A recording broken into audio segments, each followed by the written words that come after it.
नमस्कार साथियों, स्वागत है आपका आप सभी के YouTube channel math with Avnish sir में। जैसा कि हम लोग क्लास 11th के मैथमेटिक्स में पहला चैप्टर सेट्स चैप्टर पढ़ रहे थे। सेट्स चैप्टर में हमने सेट्स का बेसिक डेफिनेशन, उसका एग्जाम्पल और सेट को कितने तरीकों से रिप्रेजेंट किया जा सकता है, इन सारी चीज़ों को हमने इसके पिछले वीडियो में पढ़ लिया है। इस वीडियो में हम पढ़ेंगे कि किसी भी सेट को सेट बिल्डर फॉर्म में कैसे लिखेंगे।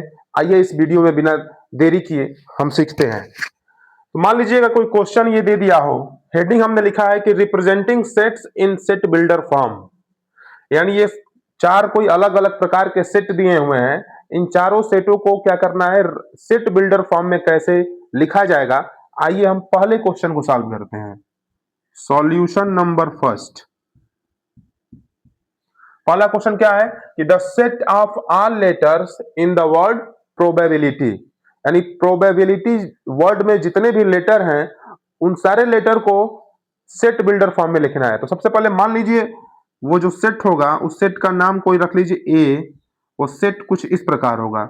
सेट के अंदर क्या लिखेंगे, एक्स। एक्स क्या है, तो एक्स इस सेट के अंदर जो एलिमेंट है, इस सेट के अंदर जो मेंबर है उसको रिप्रेजेंट करता है एक्स। अब एक्स को डिस्क्राइब करना है, तो एक्स कैसा है, एक्स की प्रॉपर्टीज बतानी है।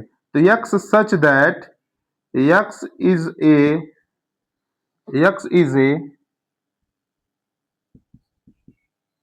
Is a letters of word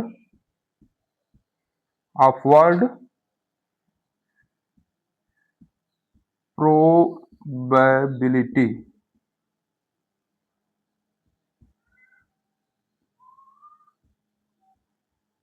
ठीक है, पहला क्वेश्चन हो गया। पहले क्वेश्चन में यही पूछ रहा था कि प्रोबेबिलिटी वर्ड में जितने भी लेटर हैं उसको सेट बिल्डर फॉर्म में लिखना है। तो कैसे हमने लिखा, x such that x is a letters of word probability, यानी एक्स क्या है, एक्स कैसा है, तो जो प्रोबेबिलिटी जो वर्ड है उसी का यह लेटर है। ठीक है, आइए सॉल्यूशन नंबर 2 करते हैं। दूसरा क्वेश्चन क्या बोल रहा था कि the set of reciprocals of natural numbers, यानी एक ऐसा सेट बनाइए जिसमें नेचुरल नंबर का रेसिप्रोकल हो। ठीक है, मान लीजिए इस सेट का नाम हमने दे दिया बी, करली ब्रैकेट लगा दिया।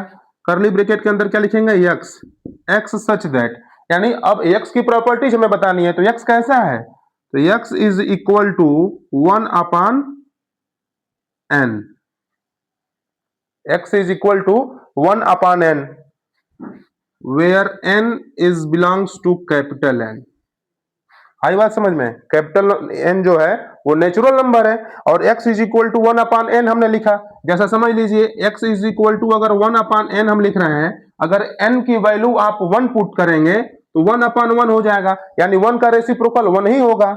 अगर इसी जगह पे n की वैल्यू अगर 2 हम पुट कर रहे हैं तो 1 अपॉन 2 हो जाएगा, यानी 2 का रेसिप्रोकल क्या होगा, 1 अपॉन 2 होगा। ठीक उसी प्रकार n की वैल्यू अगर 3 पुट करेंगे तो ये वैल्यू हो जाएगी 1 अपॉन 3। n की वैल्यू अगर 100 पुट करेंगे आप, इसकी वैल्यू हो जाएगी 1 अपॉन 100। यानी किसी भी नेचुरल नंबर का आपको रेसिप्रोकल निकालना हो तो 1 अपॉन n के फॉर्म में आप उसको लिख सकते हैं। ठीक है, उम्मीद है कि पहला क्वेश्चन भी और दूसरा क्वेश्चन भी, दोनों क्वेश्चन आसान था, आपको आसानी से समझ में आया होगा। आइए अब तीसरे क्वेश्चन की तरफ हम चलते हैं। तीसरा क्वेश्चन क्या बोल रहा है,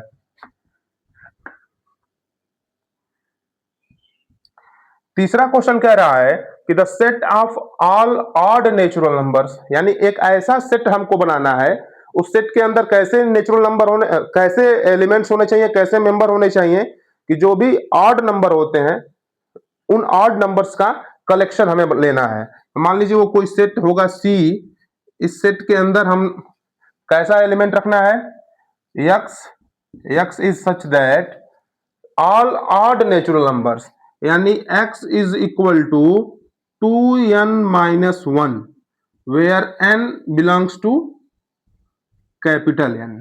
आई बात समझ में। अब ये जो टर्म आया है आपका x is equal to 2n minus 1, इसमें n की जगह पे वैल्यू पुट करके देखिए 1 2 3 4। x is equal to 2n minus 1 में अगर n की वैल्यू 1 पुट करेंगे तो ये हो जाएगा 2 इंटू 1 माइनस 1, यानी 2 1 जा 2, 2 माइनस 1 इज इक्वल टू 1। 1 क्या है, ऑड नंबर है। चलिए अगर इसी पे n की वैल्यू अगर हम 2 पुट कर रहे हैं तो क्या हो जाएगा 2 इंटू 2 माइनस 1, यानी आपका हो जाएगा 4 माइनस 1 इज इक्वल टू 3, यानी 3 भी क्या है, ऑड नंबर्स है और नेचुरल नंबर भी है। इसी तरह n की वैल्यू आप 1 से लेके इनफाइनाइट तक पुट करते जाइए, जो भी आपको रिजल्ट आएगा वो एक ऑड नंबर ही मिलेगा। ठीक है, तीसरा क्वेश्चन भी आपको समझ में आया होगा। अब आइए चौथे क्वेश्चन को सॉल्व करते हैं।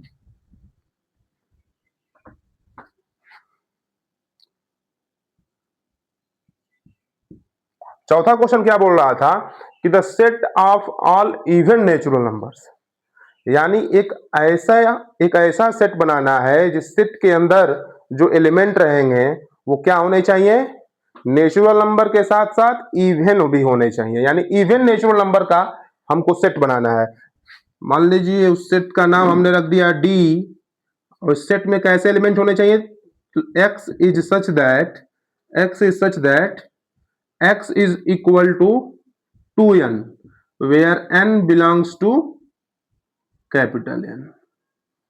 आई बात समझ में। अब यहां जो टर्म आया है, यहां जो x is equal to 2n आया है, यहां वैल्यू रख के देखिए, n की वैल्यू अगर यहाँ n की वैल्यू अगर 1 रखेंगे तो 2 1 जा 2 आएगा, तो 2 क्या है, इवन नेचुरल नंबर है। अगर n की वैल्यू यहाँ पे 2 आप रखते हैं तो 2 2 जा 4 हो जाएगा, 4 भी क्या है, इवन नेचुरल नंबर है। अगर n की वैल्यू 5 रखते हैं तो 2 5 जा 10 हो जाएगा, 10 क्या है, 10 भी इवन नेचुरल नंबर है। यानी पहला, दूसरा, तीसरा और चौथा क्वेश्चन, ये चारों क्वेश्चन हम आसानी से इसको हम समझ लिए। अगर इन चारों क्वेश्चन को समझने में कोई दिक्कत, कोई परेशानी अगर आपको हो रही हो, या इसके जैसे क्वेश्चन करने में एनसीईआरटी से या आर डी शर्मा से या आर एस अग्रवाल से, किसी भी किताब से अगर इस टाइप के क्वेश्चन करने में आपको कहीं भी दिक्कत आ रही हो तो आप कमेंट बॉक्स में आकर के हमको बताएं। मैं प्रयास करूंगा कि अगला वीडियो आपके उस डाउट सेशन पे ही मेरा अगला वीडियो रहेगा। तब तक के लिए इस वीडियो में इतना ही। बहुत बहुत धन्यवाद।